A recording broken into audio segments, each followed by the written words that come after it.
Hey everybody, it's Pete. Good morning. Welcome to Stock Trading Pro. We got a ton of stuff on on the plate for today's Stock Market Live. We're going to talk about the Fed. We're going to talk about earnings. We're going to talk about sector rotation. We're going to talk about, are we about to see a nasty short squeeze where everybody and their grandmother thinks the market's going down, especially because we broke that big 416 level in the SPY that we talked about last week.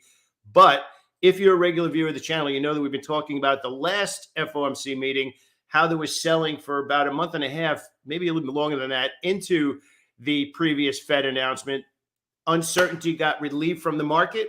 Then we got a nasty 2.5-week rally. So again, we're not talking about a complete reversal of what I believe is the current short-term bear market that we're in right now. It's a question of whether that big push to the downside that we got a lot of people on the short side getting in there early, maybe even panicking out of some stocks that you bought. Are we about to see a quick move in the other direction because the price action already priced it in? Is it baked into the price? That's what we're going to talk about today. We're going to talk about what it actually looks like it sets up as a short squeeze, how to trade a short squeeze, and then what to know after the short squeeze to know whether or not there's new buying coming into the market. So we have a bunch of stuff to talk about today, very actionable for the entire week going forward. Biggest thing I want to talk about right now is the volatility. The volatility right now, just straight up amazing if you have structure. I'm going to tell you right now, and I don't know a lot of people here. I do want to say hello to John Oakes this morning, though. John, I see that you just joined. You're in our boot camp this week. I'm very happy to see that. I'm super, super happy that you got to the other side of the curtain. And make sure that you reach out to me. We have coaching calls this week. We have the chart set up tonight, the coaching call on Thursday. We have a lot of good stuff. So specifically right now, I want to make sure. Thank you, John, for becoming a boot camp member this week. I really appreciate it. So we got a bunch of stuff to. Oh, and Dustin's here as well. Hey, Dustin. Good morning. Good morning. Good morning. Dustin re-upped as an annual member with us this year. Very grateful for that, Dustin. Anyway, so I want to make sure that we're talking about volatility and structure. If you are feeling like the stock market is beating you up right now and you feel like you're buying at the wrong time, selling at the wrong time, it just means that you need to learn two things. And we're going to discuss that a little bit today, which is order flow and tape reading. Order flow, we spend a lot of time on this channel talking about because that is the smart money doing something obvious. You really need to be able to look at the chart and say, is something obvious? The challenge that a lot of traders have is they take action when it's not obvious and then hope the market moves in their favor, which is backwards from good trading. You want it to be obvious already, and then you just find a spot to piggyback on board, which we call that the optimal entry. But the part that's in between there that a lot of traders get mixed up on and maybe even don't understand how to do, quite frankly, tape reading is two things, which is building an argument for accepting risk. So that's the market, the sector, the group, your stock, and the optimal entry, and then the risk that's right for that optimal entry and the profit target. So all of that is a part of tape reading. So you're basically building an argument for whether or not you want to be buying that stock and how solid that argument is to buy that stock. But the second part of tape reading, which is critical, which is understanding when the tape has changed.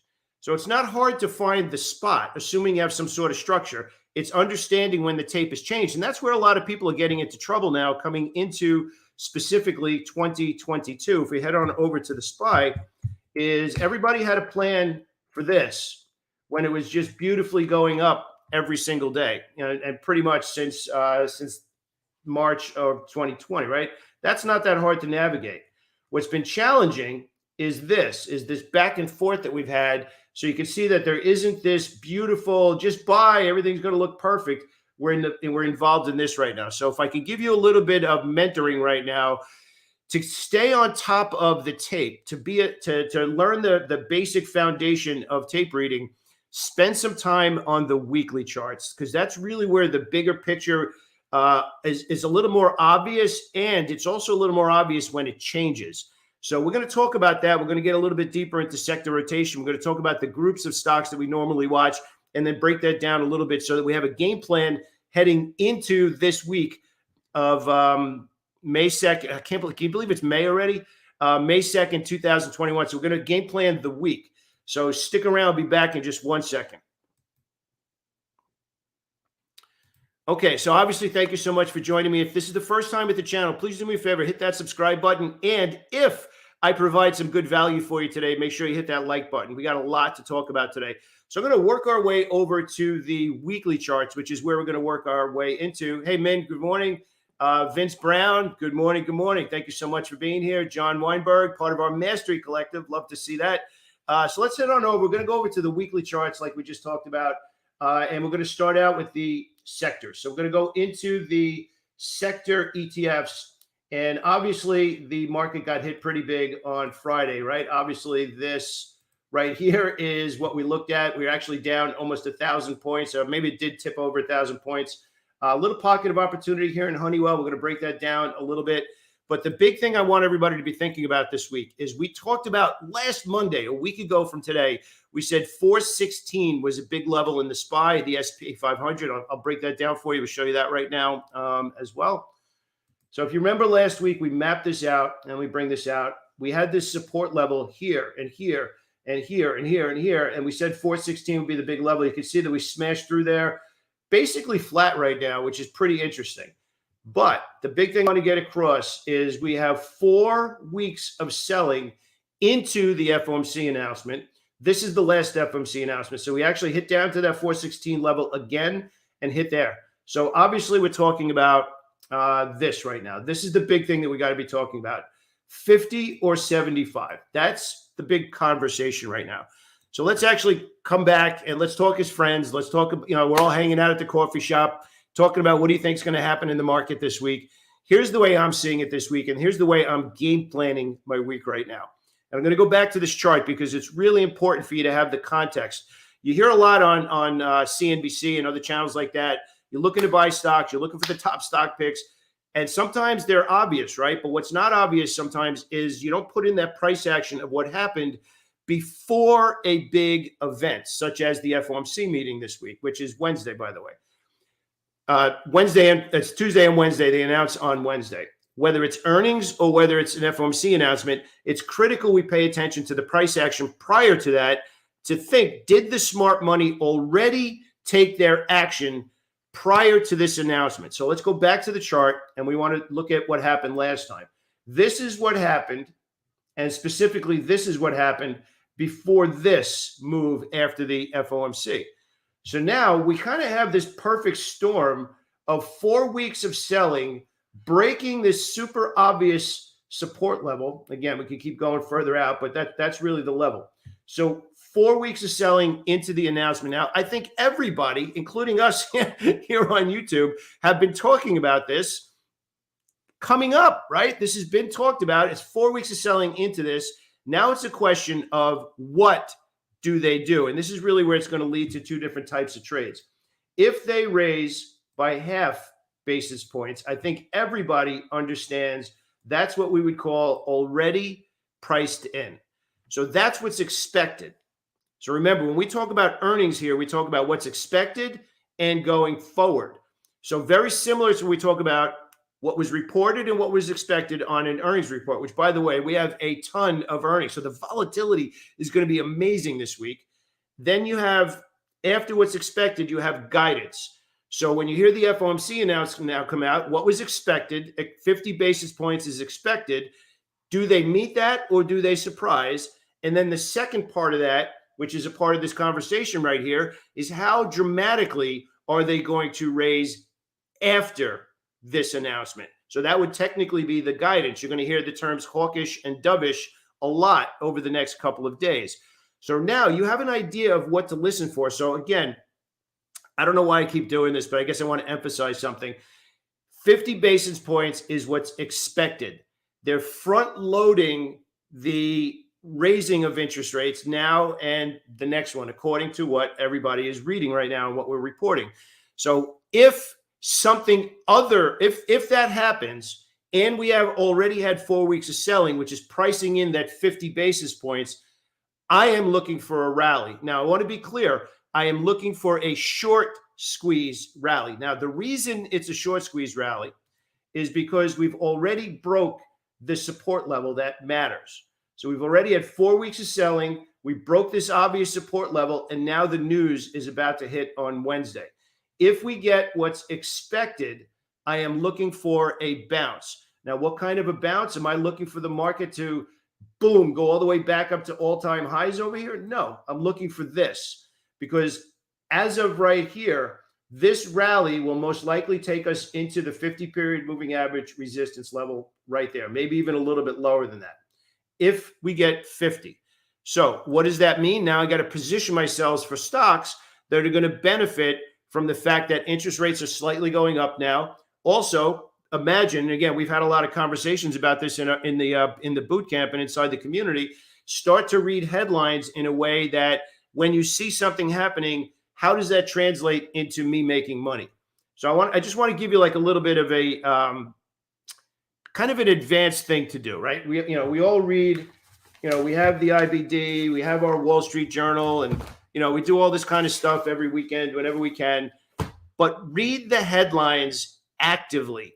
Do not read them passively. And what I mean by that is these are public companies. Some of them are commodities, like there's oil and gas and natural gas and all that kind of stuff.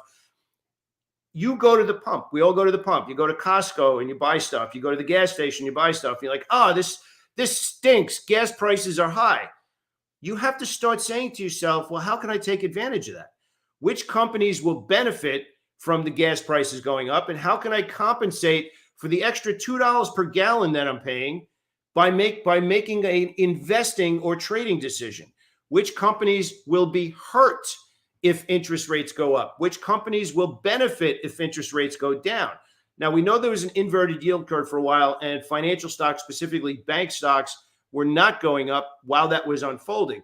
But if we get what's expected, will these bank stocks finally bottom out and start to show the bullish nature that these kind of companies have when interest rates start to go up?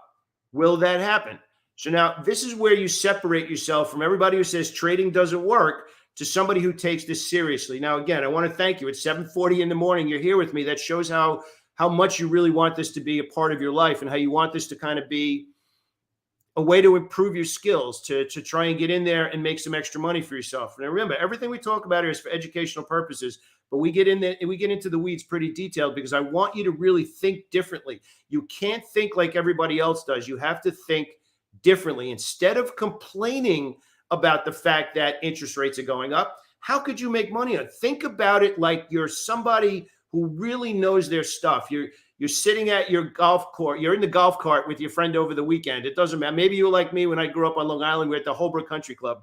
It wasn't a country club. It was just a golf course down the block. You're driving and you think, man, gas prices suck. And you're like, okay, well, how do we make money off of that? Interest rates are going up. Okay, well, how do we make money off of that? So now I am this week, even if it's for a 2-week trade, I'm looking for bank stocks to catch a bid. If they catch a bid after the announcement, we maybe can ride them for a couple of weeks and maybe even longer if the daily charts translate into weekly well-bid charts. So what we're going to be looking for in these kind of stocks is we're looking for them to go well-bid, which means higher highs and higher lows. So right now you can see on the weekly chart, Wells Fargo is below the all-important 50, and we're well offered. What we're looking for after the announcement this week is this kind of price action, higher highs and higher lows going into a pause that would lead to another move. So you can see this was this was not sustainable, and you can see it actually reversed. So what we want to see is we want to see this and then followed by a pause leading to the next move. So what I'm trying to do right now is I'm setting us up for possibly the next 2 weeks and maybe even longer than that. If things get back to normal, bank stocks will have wider margins because interest rates are going up, and they should be able to see different profits because of the wider margins. Now, what would be hurt by that same increase in interest rates? Mortgages. A lot of people right now are getting out there and really, really jumping into higher priced houses than probably the houses are worth right now because they want to lock in interest rates. But as those interest rates over 2022 start to rise, and there's no question they're going up, it's just a question of how they're going to be going up, right? That's the whole conversation here, is how they're going to raise all year. As interest rates start to go up, then we're going to start to take a look at some of these home builder stocks, which are most likely going to start to take a hit based on the fact that interest rates are going to be going up. So Lennar, KB Homes, Toll Brothers, these are the kind of companies that are not going to perform. Exactly, Franz. Exactly. Also, that's right, Bank of America as well. Yep, exactly. So does everybody see what we're trying to get across here? Is that don't complain. Be somebody who's an action taker. Look, of course it stinks that we're paying $5 a gallon or maybe even more. I know California is even more than that. But we have to think like investors. We have to think like speculators who are saying, how can I do a deal that will take advantage of this situation of what's going on in the economy right now? It's a really big, different way of thinking. Stop complaining, stop being angry about it, and do something about it. We all have so much information at our fingertips right now, and we all know the sector rotation. So if we even break that down a little bit further, we know that the picture of the sectors are horrible right now. Absolutely horrible. However, that's the bigger picture. If you remember what we talk about with the stock market power pyramid, you have the big picture of the market. So we know that we go over to the market and we're taking a look at the SPY, which is now clearly below key levels, and we just talked about where it is right now. Generally speaking, we'll take a look at the Qs, the QQQ, and the diamonds. Okay, so all of them for the last 4 weeks are either breaking support or the NASDAQ is even weaker. So let's actually take that even a step further. If we're talking now about technology stocks, which have been the weakest and getting hit the hardest, just as interest rates are starting to go up, and there's another conversation today about Apple in the UK, that's not good news.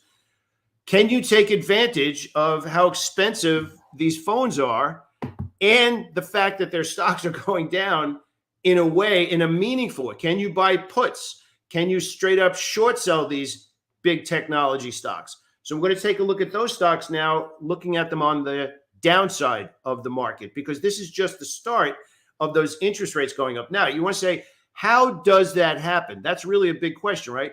Why do tech stocks take a hit in high interest rate environments? And it really comes down to the terminology of growth stocks. Most of these growth stocks need to borrow money in order to sustain the growth. Some of it is equity, where people invest in those companies. Some of it is loans that they have to take out. A lot of these companies have had meteoric rises because interest rates have practically been zero. So if we take a look at the other side of the market, and now we're looking at these stocks potentially getting hit pretty hard as interest rates going up, which stocks can you potentially be playing as they go down to profit from that? It's widely known that tech stocks are the most sensitive to interest rates. So we have to think about that. Now, what about the buying side of the market? That's another big headline today, which is actually right on the Wall Street Journal right here. Consumer staple stocks take their turn in the spotlight. So we're talking about Coke, Kraft, P&G, right? So they got earnings this week. So what does that mean? What is consumer staples? Consumer staples is the stuff that you need no matter what. So no matter what is going on with gas prices and all that kind of stuff, we're talking about Band-Aids. We're talking about Pepsi-Cola. We're talking about Walmart. We're talking about Costco.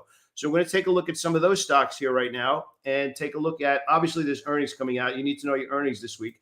So if we take a look at Pepsi, right? Yeah, I don't know. I guess this is a whole other discussion. I don't know if we necessarily need Pepsi, but a lot, it is considered a consumer staple, and it continues to pound at that 177 level. So we're looking for it to get above 177. We're also talking about Walmart, which continues to hover near all-time highs. We're talking about Costco. Okay, we're talking about PG. Now, here's the thing.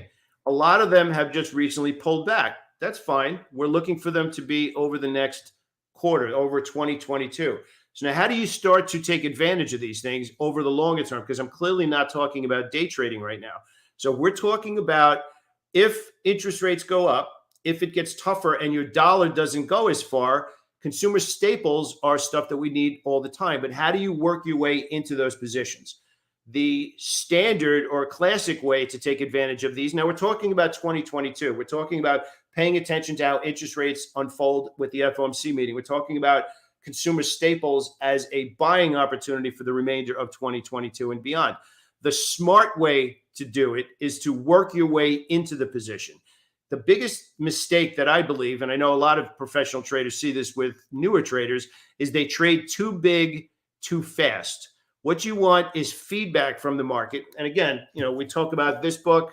We could talk about this book. We could talk about this book. And again, I've covered all these on a favorite trading book videos.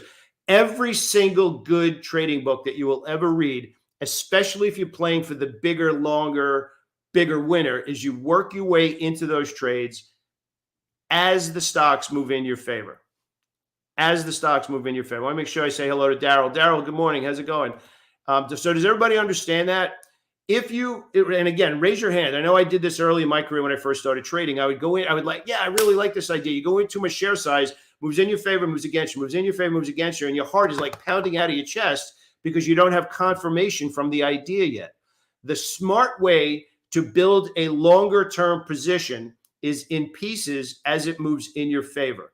It will allow the stock to fluctuate. And again, Jesse Livermore talks about this in Reminiscence of a Stock Operator when he talks about making the big money. Again, to quote him, paraphrase him, whatever you want to call it, he said, I could see the pullback coming as a natural function of the market before the next move. That's what we need to be able to withstand. So if we have the right share size and the plan to know what the average true move is for the stock, expecting it to pause. Remember, the pushes and the pauses that we make money on the push, we add or manage risk on the pause. That's a part of the trading. So we're adding on the pause if we're trading for the longer term move. So if we break that down a little bit further and we're looking at consumer staple stocks, we want to go over to the sectors and work our way down into consumer staples stocks. So you can see there's a whole bunch of different areas here, right? All the way down into utilities. So I just wanted to give you an idea of the bigger list of stocks, but this is what we're talking about here. Consumer staples, also sometimes known as consumer defensive. So the first thing I'd be doing is if we were in my community together, we'd be saying which of them are showing relative strength right now. And I'd be doing a scan on that. And the type of scan we'd be running is using the 50-period moving average. So we're going to break this down. We're going to go into the scanner. And the very first thing I like to do is I pull up my minimum criteria. So again, if you happen to be new to the channel, this is my minimum criteria. It's over $15. And I want to be clear about that. I don't trade penny stocks and I don't trade OTC stocks. I am looking for market leaders. It is a classic way to trade because I want to be involved where smart money has their attention. It's just, to me, it just makes the most sense. So that's why I'm generally over 15. Sometimes I'll go down to above 10, but generally speaking, over 15. The next part of my criteria is over $1.50 average true range. You can see what average true range is in there. That's the volatility, and over 2 million shares. Now, if I'm looking to swing trade, I could drop that down to 1 million, and you can see that brings up 564 stocks. But that's not what we're looking for right now. Right now, we're looking at consumer staples, sometimes known as consumer defensive. We're looking at mapping out and pre-planning our ideas in the stocks that are showing relative strength now. So relative strength in the minimum criteria for everybody. Again, this is getting back to Dow theory. There's always three trends in the market: the fluctuations, the day-to-day, the intermediate term trend, and then the longer term bull or bear market. So for swing traders like us, we're looking for a little bit longer term play. That's not a day trade or a 1 to 2 day trade. That's generally considered as long as they're above the 50-period moving average. So that's going to be the second part of our filter. So we're going to break that down and look for stocks that are above the 50-period moving average. Now, again, that's 116 stocks. But remember what we're talking about right now. We're not looking for every stock. So remember what we talk about all the time. When you know what you're looking for, you're not lost anymore. And the market's no longer overwhelming. But right now we're talking about is only looking at consumer staples, or also known as consumer defensive stocks. So we're going to go over here now into sectors, and we're going to go to consumer defensive. And that's going to bring back 18 stocks. So this list of 18 stocks, and let me actually go over to performance, and let's go down by the quarter. Let's sort this by the quarter, and now we'll be able to see the stocks that have performed over the last quarter. And now we're going to start to take a look at, these are the stocks that would matter. And now, this should not shock us. Dollar Tree, Dollar General, Walmart, Target, right? Think about this. Think about what we're talking about right now. Your wife, your significant other, maybe you're like, oh my gosh, prices are crazy. Well, how do I take advantage of that? Which companies will people be shopping at more right now with the way prices are? Costco, Walmart, Target, Kohl's, Dollar Tree, Dollar General. So I'm going to take this link and I'm going to give you this link to put into, so everybody has this scan. Let me actually just pull it in there so that it is a place for you to start. I just want to make sure you have the access to the correct link. So I'm going to post this here in the chat. Everybody can take a look at that. What I'm giving you now is the process of finding the best stocks to buy for that current moment in time, for that current part of the business cycle, for that current part of the way the economy is working right now. So if you could think back to when interest rates and quantitative easing was in the market, technology stocks were soaring. They were just going up pretty much every day, which actually, by the way, brings us over to another company that is actually trading higher this morning that you should be aware of, which is ATVI, because there's still more conversations. You can see it's up almost $2 right now. Again, if we take a look at the daily chart and where it is, this is the Microsoft deal right now. It's pulled back a little bit, but it looks like it's getting a little bit of activity this morning. So there's a bunch of stocks from last week that are going to be in play again this week. Some stocks that have bearish order flow, but earnings came out that were pretty darn good. PayPal being one of them. PayPal has been in bearish order flow for the longest time. Now, I want to be clear about this, okay? When I create my list of stocks to buy and I give them to the community every day, we have bullish stocks, we have bearish stocks, and I give you the breakdown on all of those ideas. Then I have one other category that's called other. And that other category is something that's interesting. Maybe it has exhaustion on the daily charts where it's the end of a big move and a huge volume spike came in. Maybe it's simply a bullish echo where it's been rallying for 5 days in a row. And I'll actually show you what a bullish echo looks like on the daily chart, which is right here.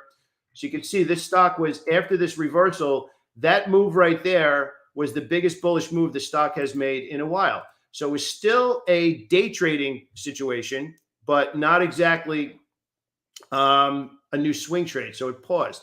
That's a bullish echo. A stock that would be considered exhaustion is when you see this kind of volume here, and you could actually pull that in just a little bit more right there, so you could see that. So there's certain types of ideas that have interest right now, and actually that's right, Franz. Thank you for that. Right there. So Buffett, Munger, okay. Anyway, my point is some stocks are perfectly set up. Some other stocks are interesting. So there's a lot of stocks last week that bearish order flow, but viewed as positive earnings, which created a catalyst for those stocks to be up. Let's talk about FB, Meta Platform, and how to be looking at that stock this week. And I'm actually going to give you an idea of what I'm talking about, which is here. So if you can see the ideas, you can see this is the depth of the game planning. Some of them are bullish, some of them are bearish, but you want to take a look at these stocks here on the bottom that are other.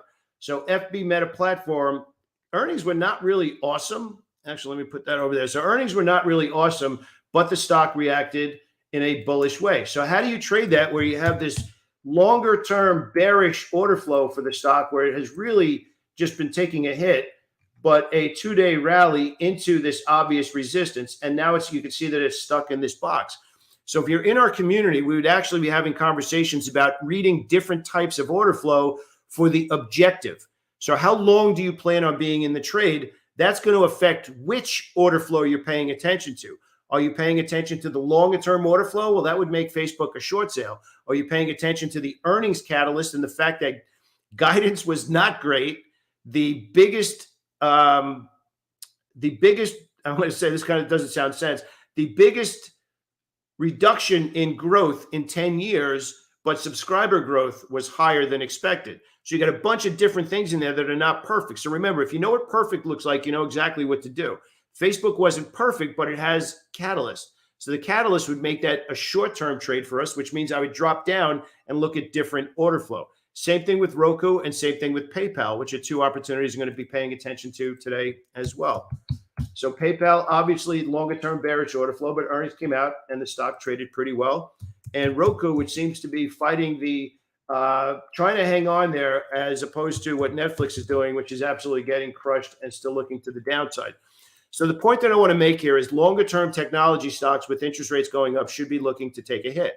So if we go back to that list and over here, We want to do the opposite of what we just did, which is instead of it being above the 50-period moving average, we're going to go below the 50-period moving average, and we're going to go into technology stocks. And now you can see that brought up a much, much bigger list. We're probably going to want to work that down even more, where we would go below the 200-period moving average, and that still didn't bring up that many either.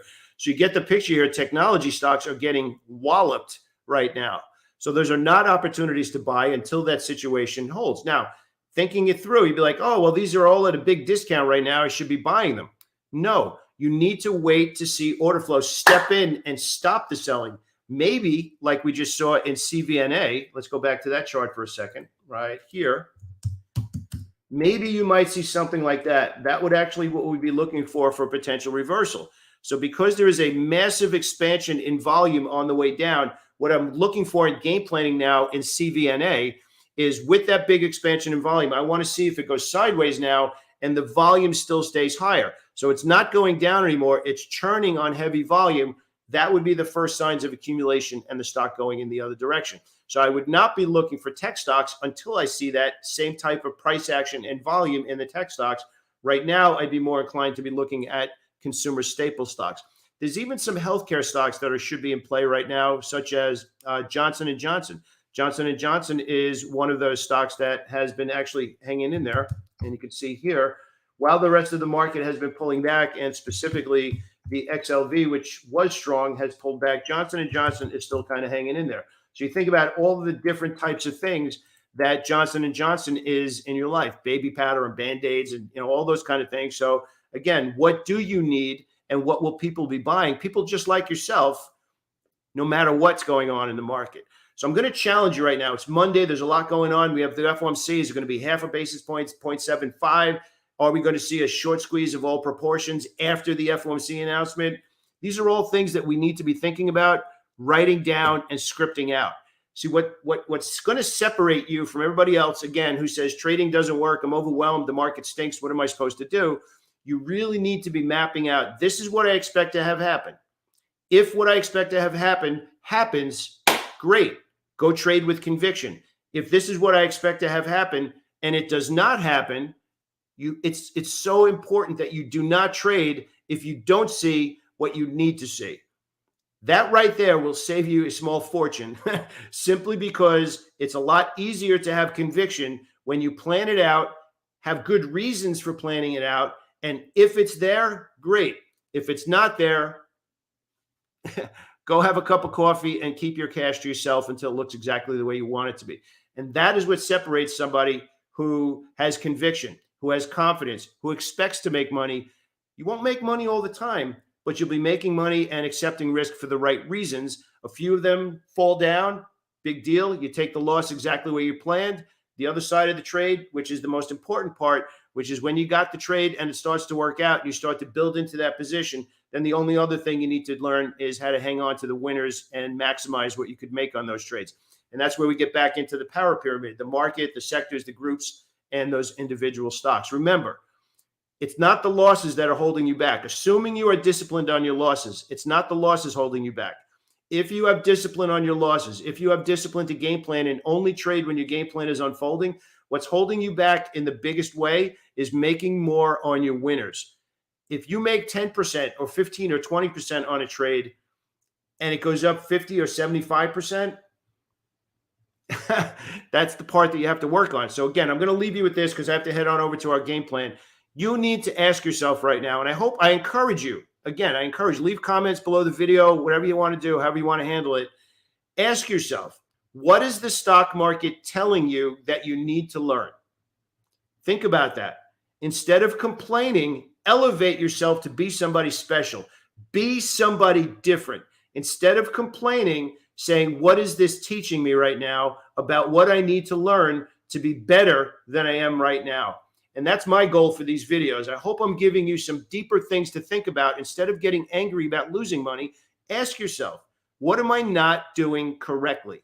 What kind of winners am I not seeing, and how could I see them before they happen? How could I plan for them before they happen? What am I doing on my losing trades that I'm not doing correctly? What am I not doing on my winning trades that I can do better?